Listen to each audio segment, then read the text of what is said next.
Hello student. तो आज की इस वीडियो में हम चैप्टर 9 सम एप्लीकेशन ट्रिग्नोमेट्री उसके कुछ एक्स्ट्रा क्वेश्चंस, कुछ इंपॉर्टेंट क्वेश्चंस हम कर लेते हैं। तो एक्सरसाइज हमारी कंप्लीट हो गई थी इसके पहले वाली वीडियो में, वो आप सभी ने देख लिया होगा। और नहीं देखा होगा तो आप उसको देख सकते हैं। और जो बच्चे मतलब जो फर्स्ट टाइम देख रहे हैं तो वो चैनल को सब्सक्राइब कर लें और लाइक कर लें।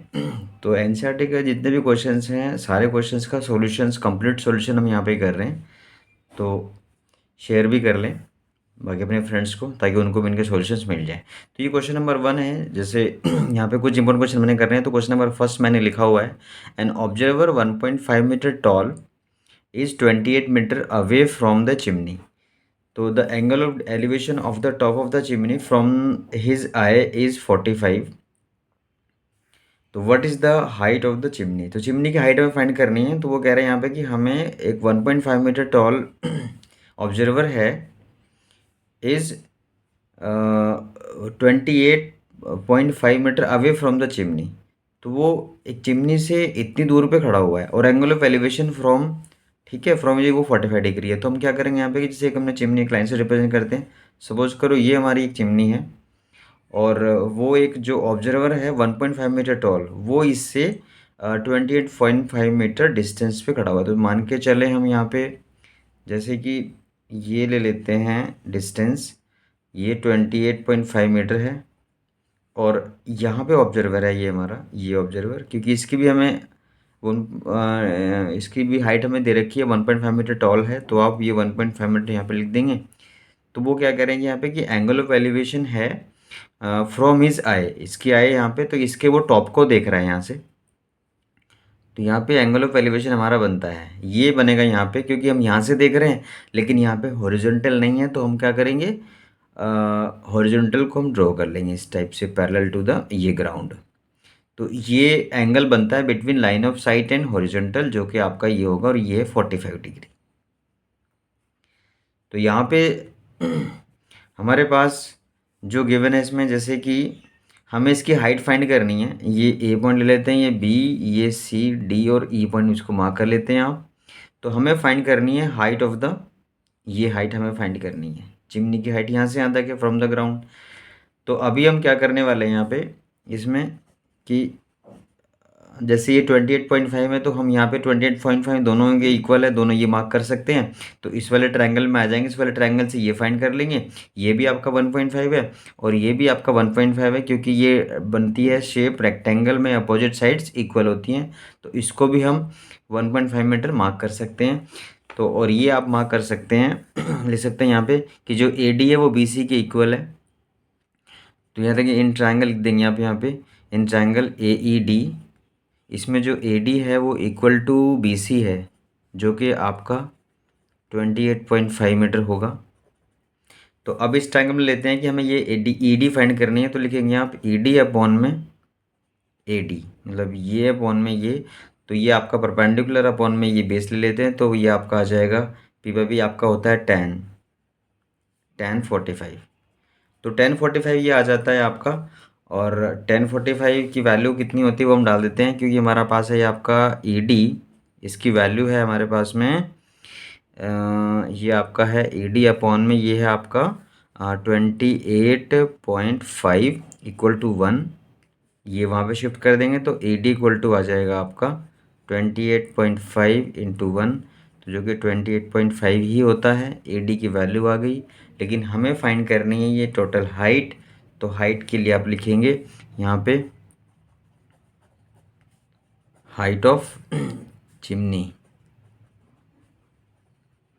वो हो जाएगी आपकी E D plus D C, क्योंकि चिमनी तो ये पूरी है यहाँ से यहाँ तक। तो ये प्लस ये इक्वस टू हो जाएगा आपका ई डी, आप ये फाइंड कर चुके हैं 28.5 प्लस डी सी आपका वो इसके इक्वल था 1.5 मार्क कर देंगे, यहाँ पे मार्क किया हुआ है और ये यहाँ पुट कर देंगे। इन दोनों को ऐड कर लेंगे आप, ये 0 पॉइंट, यहाँ से आपका ये आ जाएगा 8 + 1 9, यहाँ से कैरी हुआ था तो वो 9 + 1 10, 0 1 कैरी हुआ और 3 + 1 2 + 1 3, तो 30। तो ये आपका जो है 30 मीटर, 30 मीटर इसकी हाइट हो जाती है आपकी। ये आपका हो गया है क्वेश्चन नंबर इसका, ये हमने 1 हमने इसको मार्क किया था। अब हम क्विज का दूसरा क्वेश्चन, जैसे क्वेश्चन नंबर 2 अगर जैसे हम देखें यहाँ पे कि सेकंड क्वेश्चन, ये भी एक इम्पोर्टेंट क्वेश्चन है, तो ये भी हम देखते हैं। ये क्वेश्चन नंबर सेकंड है, हमने मार्क किया। इसमें क्या गिवन है, from a point P on the ground, ground पे एक पॉइंट है, the angle of elevation of top of 10 metre tall building is 30 degree. A flag staff is hosted at the top of the building and the angle of elevation of the top of the flag staff is 45 degree from the point, flag staff जो आपका है P is 45 degree, तो find the length of the flag staff and distance of the building from the point। मतलब वो यहाँ पे ये कह रहे हैं कि हमारे पास ग्राउंड पे एक पॉइंट है और वहाँ से हम एंगल ऑफ एलिवेशन देख रहे हैं टॉप का, किसका, 10 मीटर टॉल बिल्डिंग। तो एक बिल्डिंग जैसे हम यहाँ पे ड्रॉ करते हैं, सपोज करो ये हमारी एक बिल्डिंग ले लेते हैं, हमारी बिल्डिंग है और यहाँ से एक पॉइंट है, पॉइंट ऑन द ग्राउंड, ये बिल्डिंग है आपकी और ये एक पॉइंट है यहाँ पे, सपोज करो ये पॉइंट पी हम मार्क करते हैं इसको, जैसे कि यहाँ पे लिखा है point P on the ground. तो यहाँ से इसके जो टॉप का वो एंगल ऑफ एलिवेशन है वो ये सिंपल सा फिगर है, ये ड्रॉ कर दिया आपने, ये आपका है 30 डिग्री। अब इसके बाद क्या कह रहे हैं वो, इसके बाद ये कह रहे हैं आगे कि जो इसका a flag is hosted at the top of the building, के ऊपर एक फ्लैग है, जैसे ये आपकी बिल्डिंग थी, ये आपकी बिल्डिंग है और इसके ऊपर एक फ्लैग है। फ्लैग यहाँ पे सपोज करो हम इसको थोड़ा सा यहाँ पे एक फ्लैग मार्क कर लेते हैं, सपोज करो ये हमारा फ्लैग है यहाँ से यहाँ तक, इसको मैं फ्लैग लिख रहा हूँ,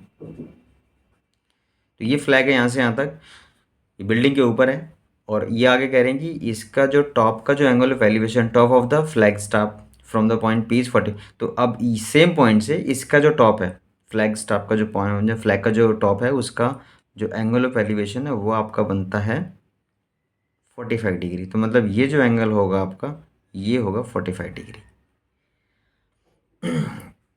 उसके बाद और हमें क्या गिवन है, इन्होंने यहाँ पे बोला है कि जो top of the 10 metre tall building की जो हाइट थी वो यहाँ से यहाँ तक वो हमारी 10 है, वो हमने मार्क कर दिया, ये 10 मीटर हाइट बिल्डिंग है।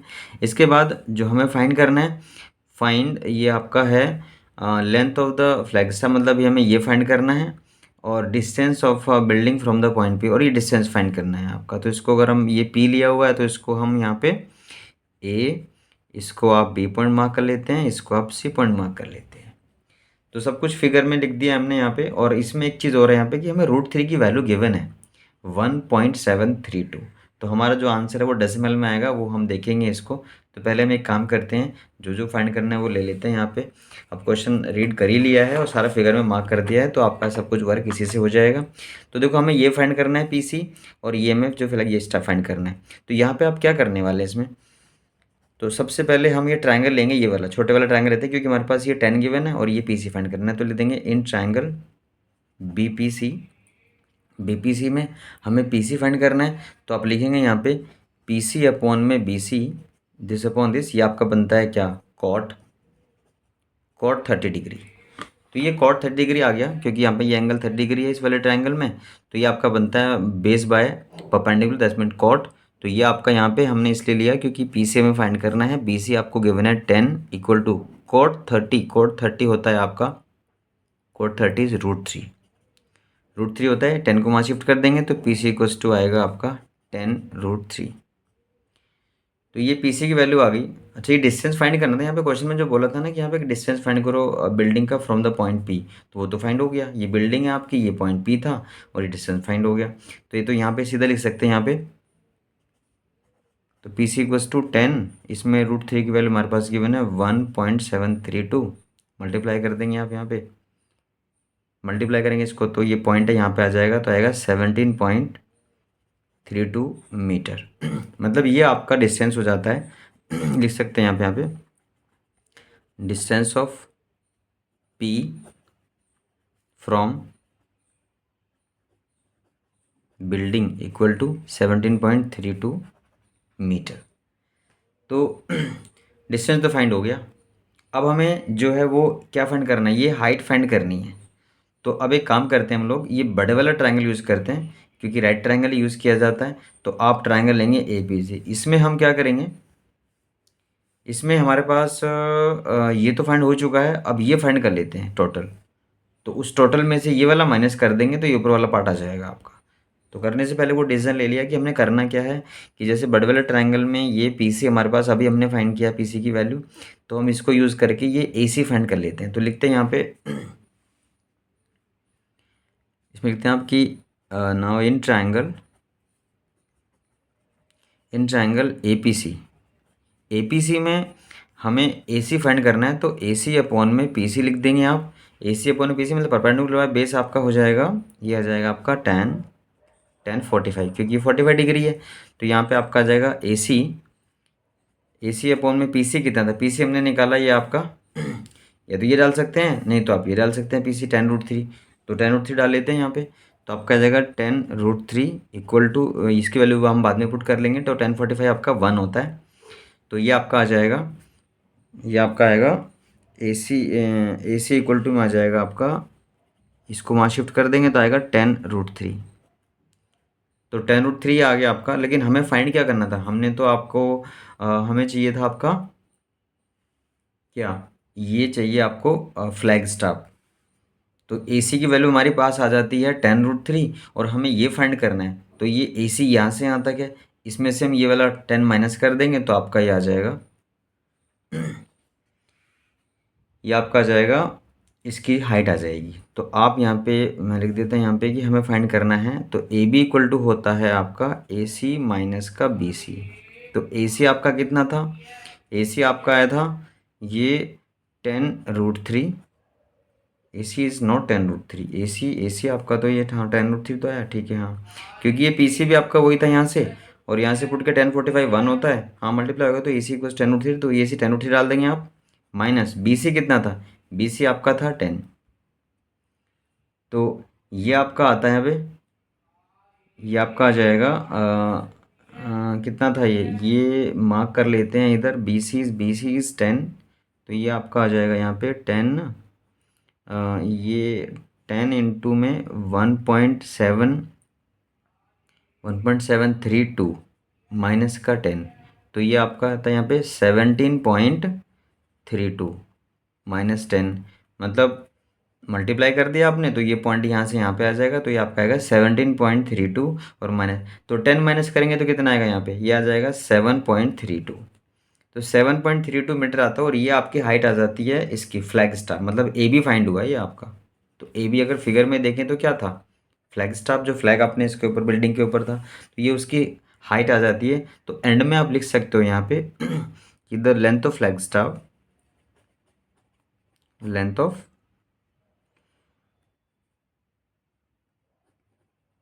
Flag equals to 7.32 metre.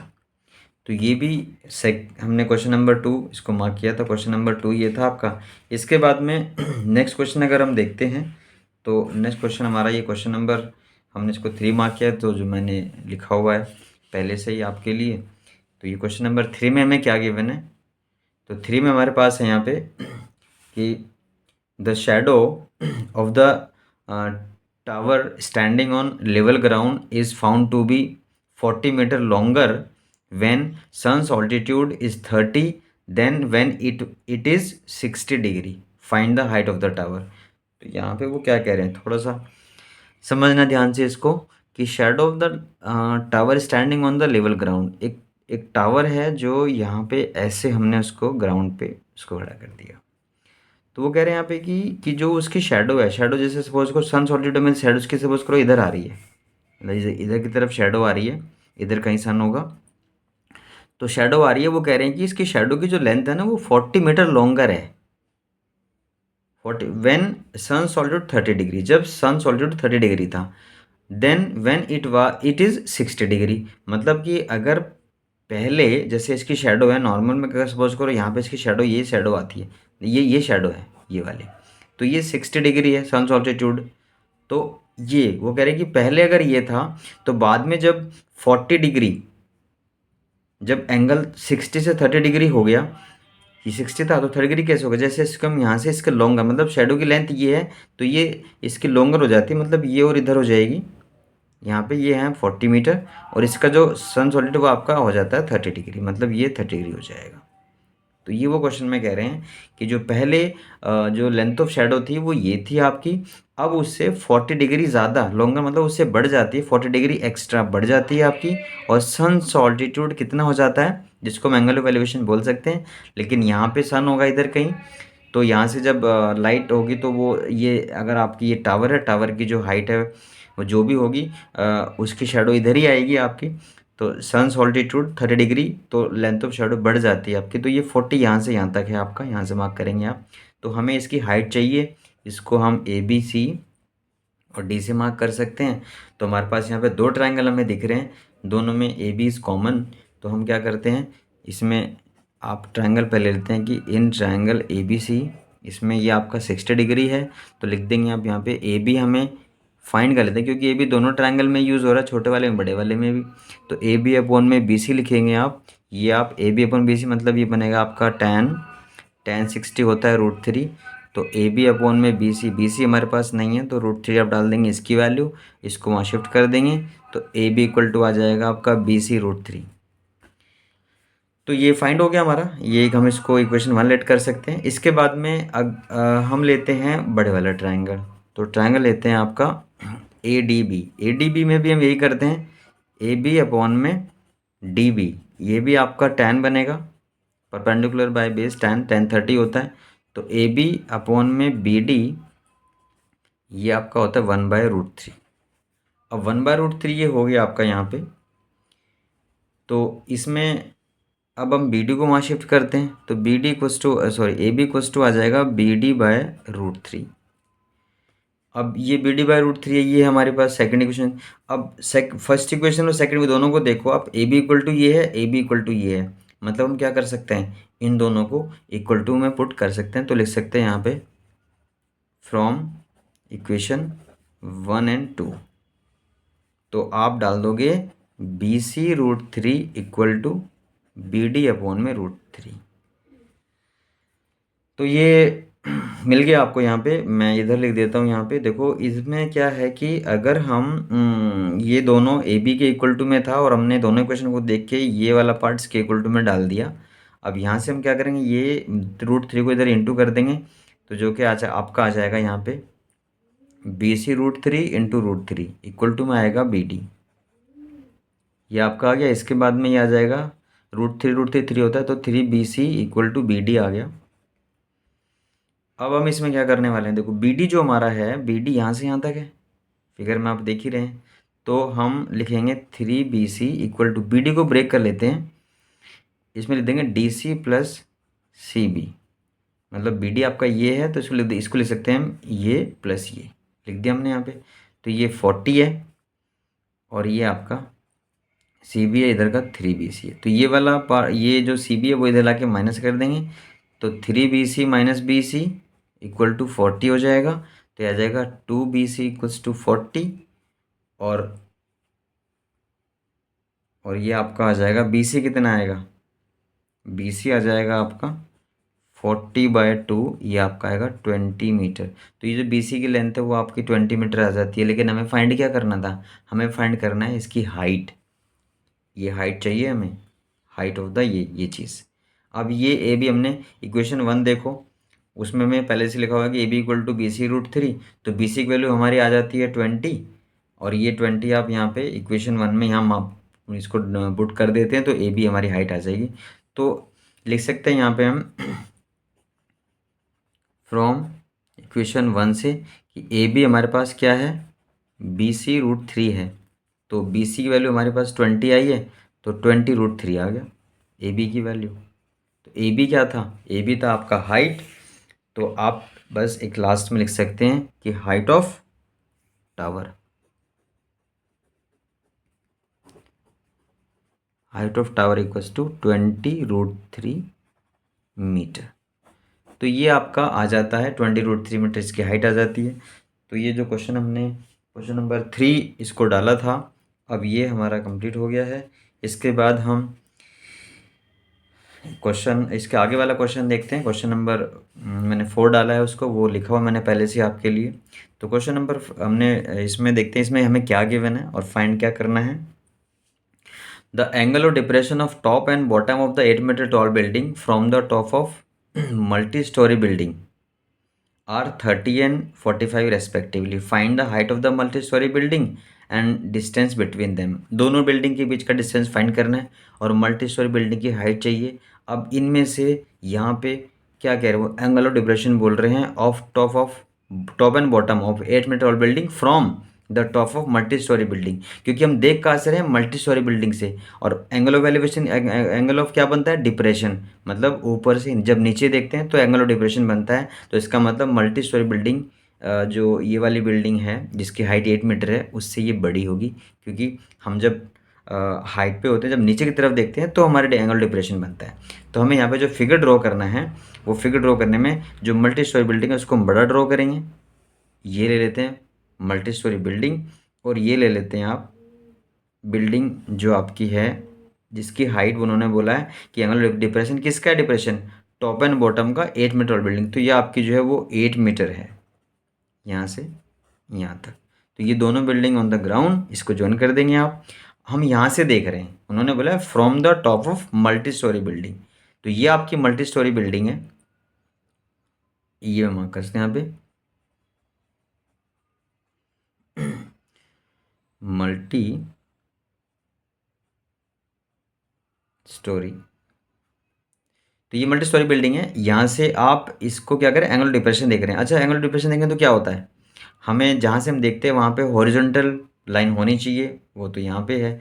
तो हम देख यहाँ से रहे हैं, देख यहाँ से इसको भी रहे हैं बॉटम को, इसके टॉप को देख रहे हैं इस बिल्डिंग के टॉप को, और बॉटम ये बॉटम है इस बिल्डिंग का, ये टॉप है। तो इसको भी देख रहे हैं इसको भी देख रहे हैं, लेकिन यहाँ से देख रहे हैं तो यहाँ पे हॉरिजॉन्टल लाइन नहीं है। तो हम क्या करेंगे इधर हॉरिजॉन्टल लाइन ड्रॉ कर देंगे, ये इतना करके छोड़ देंगे। तो यहाँ से हम देखेंगे इसको इसको देखते हैं पहले, ये आपका बन जाएगा। तो ये होगा angle of depression between line of site and horizontal. ये आपका कितना है, ये 30 डिग्री है, मार्क कर देते हैं। अब देख रहे हैं इसके बॉटम को, क्योंकि पहले टॉप बोला था टॉप को देखा, फिर बॉटम में, बॉटम को मतलब यहाँ से इसके बॉटम को देखते हैं। तो ये आप ड्रॉ कर लोगे ऐसे।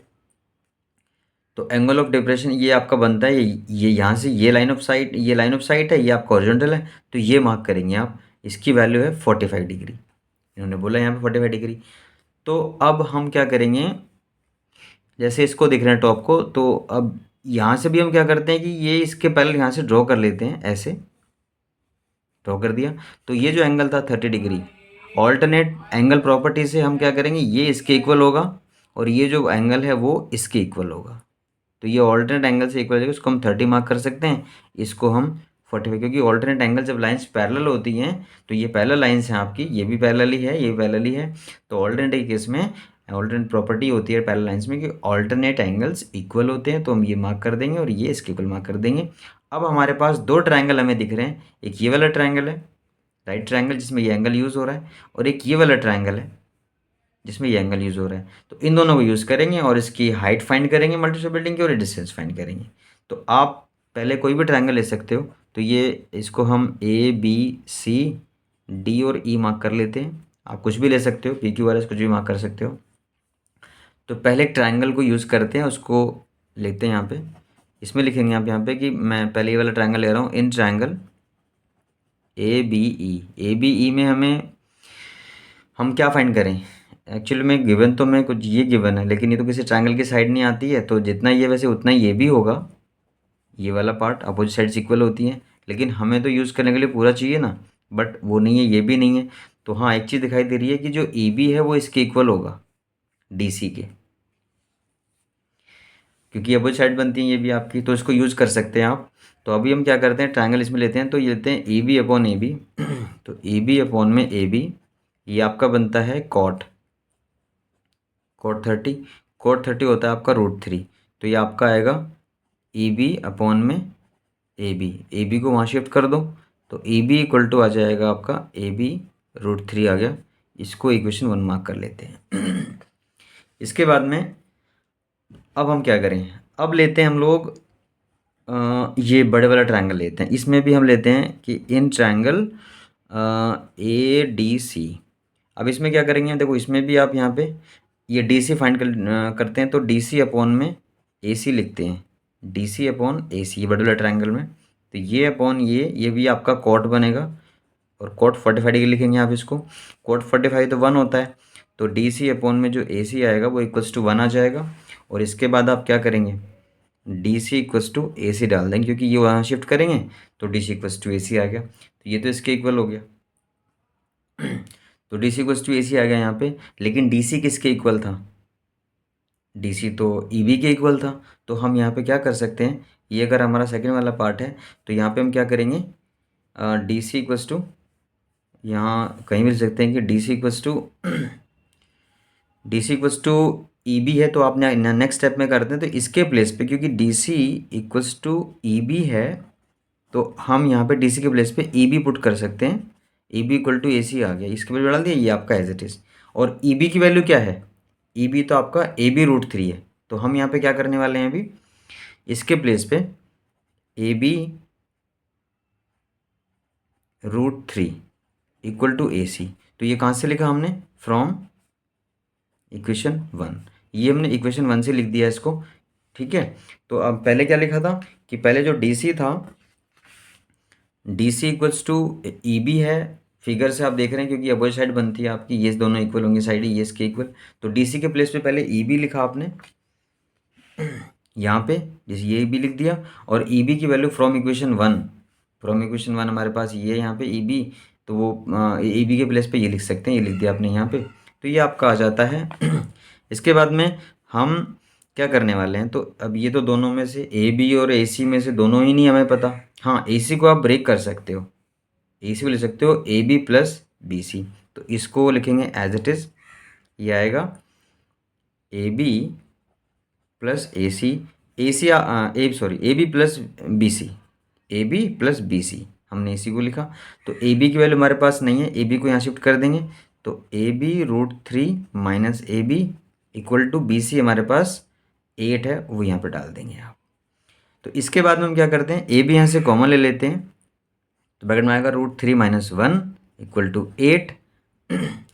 इक्वल टू 8 आ गया, तो आप इसको ले जाएंगे इसके डिवाइड में, तो ए बी इक्वल टू आ जाएगा आपका 8 upon root three minus one.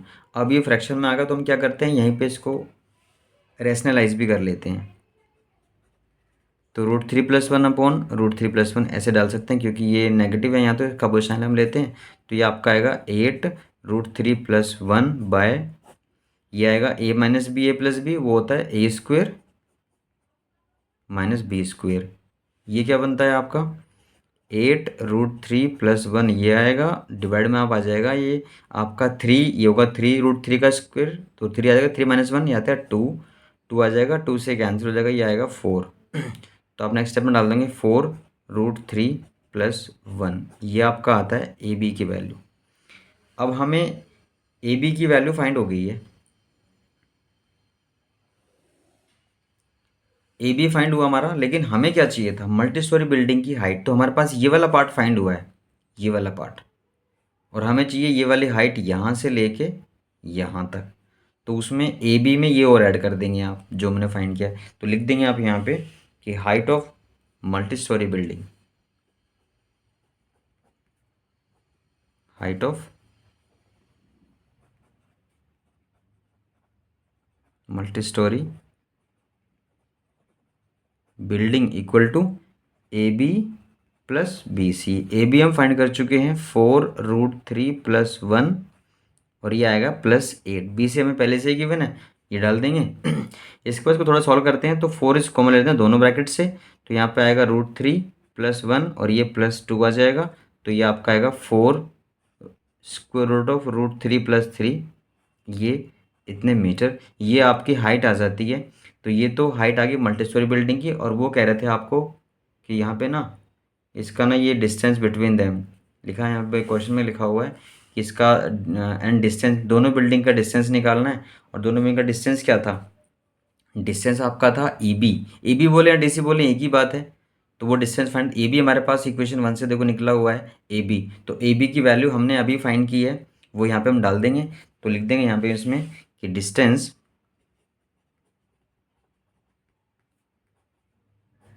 Between two buildings equal to डाल देंगे हम यहाँ पे ई बी। ई बी होता है two build need, E B बोलो या फिर डी सी बोलो एक ही बात है। तो हमारे पास जो ई बी की वैल्यू है वो है ए बी रूट थ्री।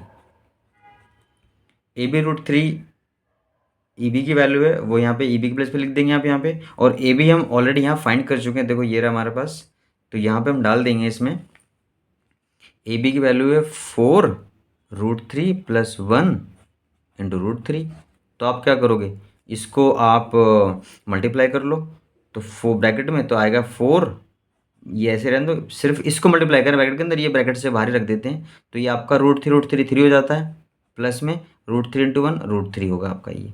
तो ये आपका आ जाएगा 4 ब्रैकेट में 3 प्लस √3। तो ये आपकी इतने मीटर हाइट ये सॉरी डिस्टेंस आ जाता है। और देखो एक चीज़ नोट कर रहे हैं हम कि दोनों वैल्यू सेम ही आ रही है, मतलब मल्टी स्टोरी बिल्डिंग की हाइट और जो बिल्डिंग के बीच का डिस्टेंस है वो दोनों सेम ही है। तो ये एक अच्छा क्वेश्चन है, इंपॉर्टेंट क्वेश्चन है, तो आप इसकी प्रैक्टिस कर लेंगे अच्छे से। ठीक है, तो ये क्वेश्चंस को रीड करके अच्छे से इसको समझ के फिगर ड्रॉ करना, ड्रॉ करके आप ये दोनों ट्रायंगल्स को यूज़ करके इस टाइप से थोड़ा सा कैलकुलेशन वर्क इसमें लग रहा है, इसलिए थोड़ा सा ये इनका आंसर्स उसी फॉर्म में लाना है, एंड तक हमें करना है इसको। तो ये आप थोड़ा प्रैक्टिस करें इसकी। ये था, इसके बाद में हम एक और क्वेश्चन इसका देख लेते हैं। क्वेश्चन नंबर मैंने इसको 5 लिखा हुआ है, तो आप यहाँ पे डेल सकते हैं, यहाँ पे मैंने पहले से लिखा हुआ है आपके लिए। तो इस क्वेश्चन में क्या हमें गिवन है, वो कह रहे हैं यहाँ पे कि from a point on A bridge across a river, the angular depression of two banks on the opposite sides on the river are 30 and 45 respectively. If the bridge is at a height of 3 meter from the banks, find the width of the river. तो यहाँ पे कह रही है एक river है, उसके ऊपर एक ब्रिज है। तो सपोज करो हम मैं यहाँ पे एक जैसे ये आपका रिवर की ये विड्थ है इतना, सपोज करो मान लेते हैं ऐसे, ये इसमें से रिवर है, ये उसमें वाटर फ्लो कर रहा है, ऐसे रिवर है आपका। तो ये आपकी रिवर है, यहाँ से यहाँ तक मार्क कर लेते हैं। तो ये उसके ऊपर ब्रिज है, ऐसे ऐसे ये ब्रिज है उसके ऊपर, ये ब्रिज मैंने मार्क कर दिया। तो ये ब्रिज है ऐसे, तो ये ठीक है, तो ये ब्रिज है आपका और ये रिवर आपकी, ये इसकी विड्थ है रिवर की। तो वो ये कह रहे हैं यहाँ पे कि from A point on A bridge, bridge पे एक पॉइंट है, यहाँ पे एक पॉइंट मार्क कर लेते हैं, ये आपका पी पॉइंट, ब्रिज पे एक पॉइंट है अक्रॉस रिवर, रिवर के जो अक्रॉस एक ब्रिज उसके ऊपर पॉइंट है। तो वो कह रहे हैं कि angle of depression of two banks, मतलब ये रिवर है, इसके दो बैंक्स हैं, ये एक ये वाला एक ये वाला। तो यहाँ से इसका एंगल डिप्रेशन, एंगल डिप्रेशन के लिए जब अब यहाँ से हम देखेंगे दोनों बैंक्स को, इसको भी देखेंगे इसको भी देखेंगे यहाँ से। तो यहाँ पे एंगल डिप्रेशन के लिए तो फिर हमें हॉरिजॉन्टल चाहिए यहाँ पे। तो यहाँ पे हम क्या करने वाले हैं, एक लाइन यहाँ ड्रॉ कर लेते हैं, हॉरिजॉन्टल लाइन। तो जब इसको देखेंगे इस बैंक को, इसको हम भी मार्क कर लेते हैं, और इस बैंक को देखेंगे तो दोनों बैंक्स का जो एंगल ऑफ डिप्रेशन है, उन्होंने बोला एक का 30 डिग्री है तो 30 डिग्री यहाँ मार्क करेंगे, और दूसरे का है 45 डिग्री। तो बैंक होता है किनारा, मतलब ये यहाँ पे कि जो नदी के दोनों साइड में, ठीक है।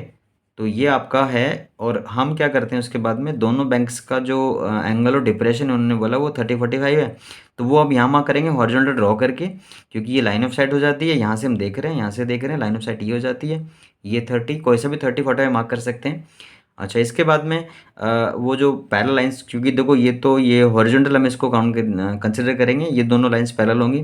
तो वो पैरेलल लाइंस की प्रॉपर्टी, ये एंगल इक्वल टू ये हो जाएगा 30, और ये एंगल यहाँ पे मार्क करेंगे 45 डिग्री, क्योंकि ये ऑल्टरनेट एंगल प्रॉपर्टी है हमारे यहाँ पे। अब वो कह रहे हैं यहाँ पे कि if the bridge is at a height of 3 metre from the banks, तो जो ब्रिज की जो हाइट है, मतलब मैक्सिमम हाइट बैंक से, वो ये वाली हाइट है, वर्टिकल हाइट होती है, ये आपकी 3 मीटर है, ये है हमारी 3 मीटर। तो ये परपेंडिकुलर यहाँ पे हम इसको मार्क कर सकते हैं। तो वो कह रहे हैं कि यहाँ पे इसकी विड्थ चाहिए, रिवर की विड्थ यहाँ से यहाँ तक है। तो हम ये और ये दोनों फाइंड कर लेते हैं, दोनों ट्रायंगल से दोनों को ऐड कर देंगे, विड्थ आ जाएगी। तो ये आप यहाँ पे सोच में लिखोगे कि इन ट्रायंगल पी ए सी लेते हैं। तो पी ए सी में हम ये फाइंड करना है, ये हमें 3 मीटर गिवन है। तो ए सी अपॉन में पी सी, ये बनेगा आपका कॉट 30, क्योंकि परपेंडिकुलर बेस कॉट 30 होता है। तो ए सी अपॉन में ये आपका 3 है, कॉट 30 होता है आपका √3। तो ये वहाँ शिफ्ट कर देंगे, तो ए सी इक्वल्स टू आ जाएगा 3√3, ये आ गया। इसके बाद में हम ट्रायंगल लेते हैं ये इधर वाला। तो इन ट्रायंगल पी सी बी, इसमें भी हम ये फाइंड कर लेते हैं, तो इसमें लिखेंगे BC अपॉन में PC। इसमें भी आप लिखेंगे कॉट 45 डिग्री होगा जो कि 1 होगा। तो ये आपका BC, ये आपका 3 है, ये आपका आ जाएगा 1। तो BC इक्वस टू आ जाएगा आपका 3। तो अब हमें क्या करना है, विड्थ ऑफ द रिवर। तो यहाँ लिख देंगे आप विड्थ ऑफ रिवर जो होगा आपका वो होगा AC प्लस BC। तो AC प्लस BC आपका विड्थ हुआ, क्योंकि ये पूरा ऐड कर देंगे इसको। AC की वैल्यू हम ऑलरेडी फाइंड कर चुके हैं 3√3, प्लस में ये 3 आ जाता है। तो आप BC की वैल्यू है तो 3 यहाँ से आप कॉमन ले सकते हो, तो ब्रैकेट में आएगा 3, रूट के अंदर 3 प्लस 1, ये आपका विड्थ ऑफ द रिवर हो जाती है इतने मीटर। ये था वो आपका क्वेश्चन नंबर, हमने इसको 5 मार्क किया था। तो ये 4-5 क्वेश्चन थे जो इम्पोर्टेंट मुझे लगे, और मैंने आपको सारे ये लिख के और इनको अच्छे से सॉल्व करके, आपने शायद इनको देख ही लिया होगा या देख लेंगे आप इनको। और ये आप प्रैक्टिस करें इसको, एक्सरसाइज वाले क्वेश्चन तो करने ही हैं, और ये कुछ एक्स्ट्रा क्वेश्चंस हैं इंपॉर्टेंट, ये भी आप कर सकते हैं, ये भी अच्छे क्वेश्चंस हैं, तो इनकी प्रैक्टिस कर सकते हैं इनको फिगर ड्रॉ करके। तो अब इसके बाद हम कोई देखते हैं, कोई और चैप्टर करेंगे, तो मिलते हैं इसके बाद नेक्स्ट वीडियो में। तो प्लीज़ ये जो क्वेश्चंस आप कर रहे हैं बच्चे जो इसको फर्स्ट टाइम देख रहे हैं इसको, तो वो आप चैनल को सब्सक्राइब कर लें और इसको लाइक कर लें। Thank you.